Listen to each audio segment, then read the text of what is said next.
Hello guys, in this video I'm going to show you how to add sky to your photo on the Facetune application.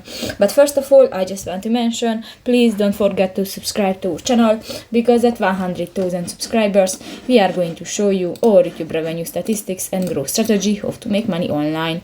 So let's jump into it. First of all, open the application on your device.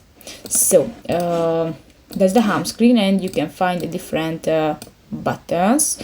New, just select a photo from your gallery, and if you want to add the sky to your photo, go to the lower bar, scroll down, and you can find the sky option next to the backdrop. Tap that and you can find different sky to your photo. You can use the random function, you can move, you can add horizon, you can set the opacity, and you can erase the background. And if you finish, click the OK button at the lower right corner of the screen.